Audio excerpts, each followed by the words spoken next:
What if the word you lost this morning was not random aging, but your brain asking for a stronger signal? And what if those tiny blanks keep returning because your recall pathways are being underused every single day? I am Dr. Thomas Bennett, a neurologist who evaluates memory concerns in older adults every week. Today, I will make this clear and practical. No false promises. You will learn the signal, the exercise, and the mistake. It feels small, then it spreads. Stay with me, because one 10-second tip near the end will matter. Welcome, and thank you for being here. Memory fear often begins in the most ordinary rooms at home, not in hospitals. You walk into the kitchen and forget why you came there. A familiar name disappears while your coffee cools on the counter. You laugh it off, change the subject, and hope nobody notices the pause. Later, you reread the same sentence because the meaning keeps slipping away. Then the question arrives quietly, is my memory starting to fail? As a neurologist, I want to separate fear from fact. A forgotten name is not a diagnosis. A slower word is not a final sentence. But repeated blanks deserve attention because they change how people behave. They make you hesitate before speaking, avoid details, and depend on notes before your brain even gets a chance to try. That is where the real danger begins. Memory is tied to independence, confidence, and identity. It is the confidence to manage appointments, follow conversations, cook safely, remember instructions, and stay active with family. When recall feels unreliable after 60, many adults begin watching themselves all day. They listen for every pause. They compare today with 10 years ago. They wonder whether they are becoming a burden. I see this fear often in clinic. Patients sit across from me and describe the same private pattern. They forget a word, hide the embarrassment, then start avoiding situations that require quick recall. They stop telling stories because details feel risky. They let someone else remember names. They keep their world smaller, not because memory has completely failed, but because confidence has started to shrink first. That distinction is important. Your brain is not a broken machine with one burned-out switch. It is a living network that responds to use. Neurology is clear on this principle. The brain strengthens pathways it practices and quiets pathways it neglects. In plain English, recall improves when the brain receives repeated, focused, organized signals. Resignation sends the opposite message. This does not mean pushing harder with stress. Stress tightens the mind. Shame interrupts recall. Panic makes a normal pause feel dangerous. The better approach is calmer and more deliberate. The body wakes up through gentle movement. Breathing steadies attention. Focus gives the brain a target. Recall asks the memory system to fire on purpose. That is why this 60-second exercise matters. I will not reveal the steps yet, but I will tell you why I use this kind of routine with older adults. It combines a simple chair-based movement with breathing, focus, and a small recall task. It is not a cure for dementia. It is not a miracle reversal. It is a practical neurologist-style signal that trains attention and recall together. And the timing matters. Many people wait until memory feels frightening before they train it. They wait until names feel harder, conversations feel slower, and simple tasks feel less automatic. By then, fear has already taught the brain to hesitate. The earlier correction is simple. Give the brain a small daily challenge before avoidance becomes the habit. Please hear this clearly. This is not blame. Memory changes also come from poor sleep, stress, hearing loss, depression, medications, blood pressure, blood sugar, vitamin problems, and neurological disease. Sudden confusion, rapid decline, or major personality changes need medical evaluation. But for many older adults, the first step is not panic. The first step is structured practice. That practice must be done correctly. If you rush the exercise, hold your breath, or treat every recall attempt like a pass-or-fail exam, you weaken the benefit. The brain learns best when challenge and calm arrive together. That is why the mistake matters as much as the exercise.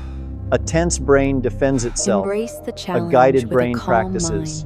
Near the end, I will give you one 10-second tip that makes the routine easier for older adults. It is simple enough to remember, and it helps prevent the most common mistake people make when they try to train memory. Stay with me. In the next few minutes, you will learn why small memory blanks feel so personal, why the brain still responds to the right daily signal, and how one focused minute begins training attention, coordination, breathing, and recall together. You will also learn when memory changes deserve a doctor's attention. So I told The them goal what is we not need fear, is the clear goal is direction, direction. not The most fear. dangerous memory mistake And after that 60 made is all not the forgetting a difference. word. It is believing that nothing can be done. One misname can feel embarrassing, but surrender is much more dangerous. Many older adults laugh it off and say, "It is just age," because that sounds easier than admitting fear. Yet that one sentence can slowly become a locked door. First comes the forgotten word, then comes the awkward pause at dinner, then comes the decision to speak less, read less, learn less, and avoid moments where the mind might be tested. The brain receives that message too. Use it less, and it answers more slowly. This is why I never want a patient to treat every memory slip as the end of the story. Memory is not a light switch that is either working or broken. It is closer to a pathway that needs traffic, signals, and repeated direction. When the pathway is ignored, it becomes harder to enter. When it is gently used again, the brain is reminded where to send energy. How many people over 60 blame every blank moment on age, while the real danger is that they stop training the memory pathways that still need a daily signal? If this gave you your first real value today, comment "recall" right now, and let that one word remind you for the long run. Your memory does not need panic. It needs one protected minute of practice every day. This does not mean every memory problem is harmless. Sudden confusion, getting lost in familiar places, dangerous mistakes with medicine, or rapid decline should always be discussed with a qualified doctor. But many everyday memory struggles also need daily training, not daily shame. That is where neuroplasticity matters. Neuroplasticity simply means the brain can adjust by strengthening connections it uses often.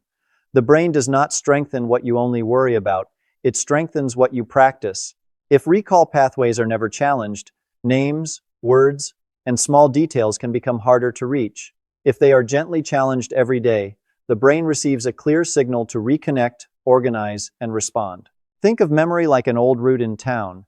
If no one drives that road, weeds grow over the edges and the signs fade. If steady traffic returns, the route becomes clearer again. The brain works with a similar principle. Repetition tells it, "This matters. Keep this open." That is not a cure promise. It is training. And training is where many people over 60 regain something they thought was already gone. Not perfection, not a flawless memory. They regain confidence, attention, and the courage to keep using the mind instead of quietly protecting it from embarrassment. I want you to meet Martin, 76, a retired mechanic who had spent his life solving problems with his hands and his head. Martin could once hear a strange engine sound and know almost immediately what was wrong. His family trusted his memory. He remembered parts, dates, names, and little stories from decades ago. Then one Sunday, during lunch with his granddaughter, he forgot the name of the street where he had lived for 30 years. Everyone tried to be kind. Someone laughed softly and changed the subject. Martin smiled too, but his face changed. He looked down at his plate and said, "It is just age." I heard more than acceptance in that sentence. I heard resignation. By the time he came to see me, Martin had already started shrinking his life. He stopped telling long stories because he feared losing the middle. He avoided reading complicated articles because he forgot the first part before reaching the end. He let his wife answer family questions. He still looked independent from the outside, but inside, he had started handing pieces of his confidence away. That is the hidden injury. A memory lapse does not only steal information, it can steal willingness.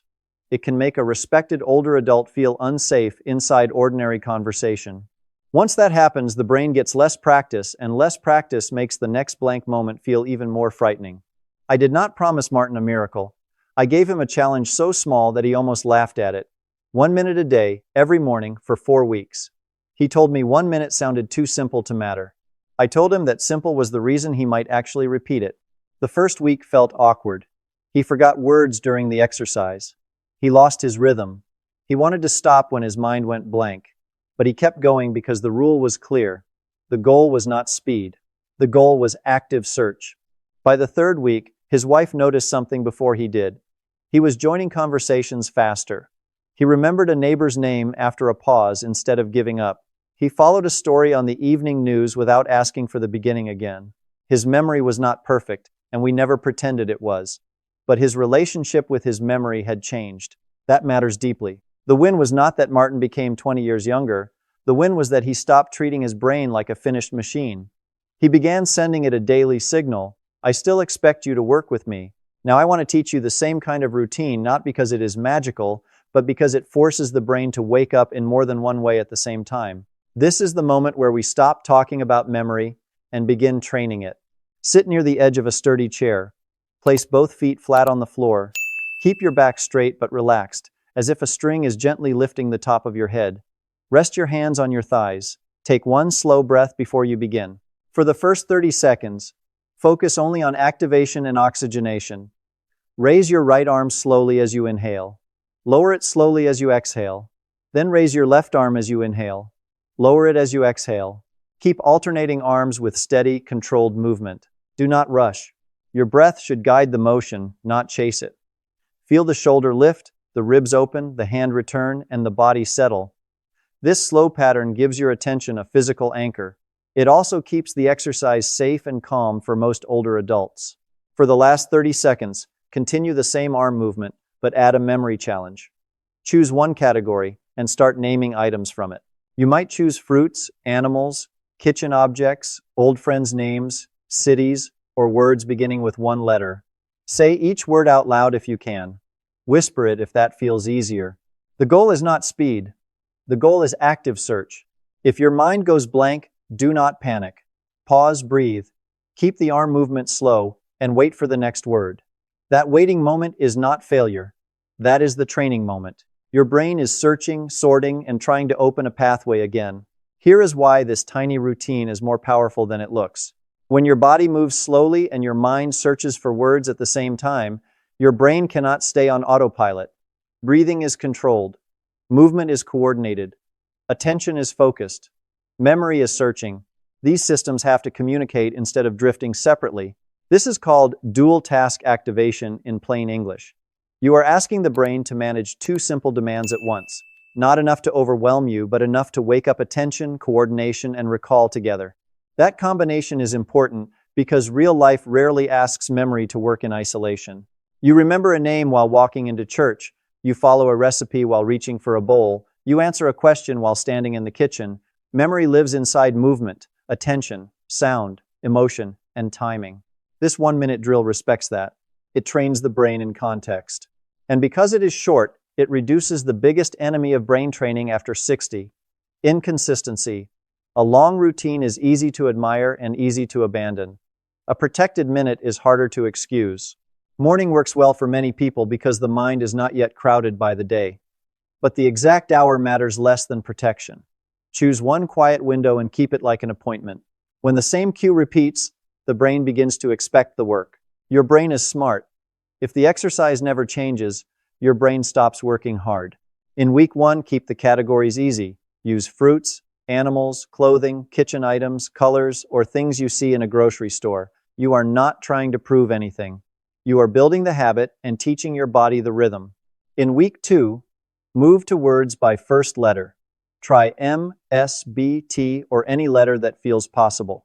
For example, with M, you might say morning, milk, music, memory, mountain, market. When you get stuck, pause and breathe. That pause is part of the search. In week 3, add gentle counting. Count backward from 50 or 100 by 2, 3, or 5. Choose the level that creates effort without panic. If counting backward by 3 feels frustrating, use 2. If 50 feels too hard, start at 20. The right level is slight effort, not humiliation. In week 4, use memory-linked categories. Names from childhood, cities you visited, songs from youth, family birthdays, tools, flowers, old school subjects. These categories wake up personal memory, and personal memory often carries stronger emotional connections. The golden rule is simple. If it feels too easy, change the challenge. If it feels impossible, make it simpler. The brain learns best when effort is present, but fear is not running the room. Now let me show you the 3 mistakes that make this exercise weaker than it should be. The first mistake is rushing. Fast movement and shallow breathing turn a brain exercise into a stress signal.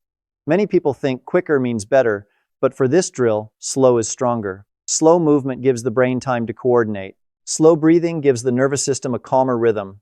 Slow recall gives memory pathways time to open. The second mistake is inconsistency. Doing this for 3 days and stopping does not give your brain enough repetition. Attach it to a habit that already exists. Do it before coffee, after brushing your teeth, or before the morning news. The habit you already have becomes the hook for the habit your brain needs. The third mistake is distraction. Do not do this with the television shouting, the phone in your hand, or another person talking over you. The minute must be protected. Attention is not the decoration on this exercise. Attention is the training tool. These small details do not replace the exercise, but they help your brain receive the signal more clearly. Drink a little water before starting, especially if your mornings begin dry or sluggish. Dehydration can make attention feel dull, and attention is the doorway into recall. You do not need a large glass unless your doctor has told you to limit fluids. A few steady sips are enough for many people. Begin with a calm face. Even a gentle smile can reduce tension in the jaw, forehead, and throat. That matters because many people start memory training with fear written across the body. Fear tightens the system. Calm gives the brain more room to search. Then teach the exercise to someone else. Explain it to a spouse, friend, sibling, or neighbor. Teaching forces you to organize the steps in your own mind, and accountability makes repetition easier. You are not only training memory when you teach, you are training confidence. Here is the fresh 10-second tip I want you to remember before every session. Before you begin the minute, say this out loud. Slow body, steady breath, searching mind. Then start. Those 6 words tell your brain exactly what the exercise is asking for. They stop you from rushing, remind you to breathe, and make recall the center of the drill. Slow body, steady breath, searching mind. That phrase is not magic.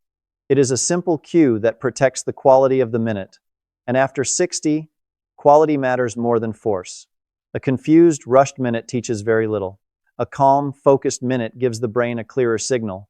There is one more point I want to make carefully. This exercise should feel safe and gentle. If raising an arm causes pain, keep the hand lower or move only the fingers. If sitting near the edge of the chair feels unsteady, sit farther back and keep both feet planted.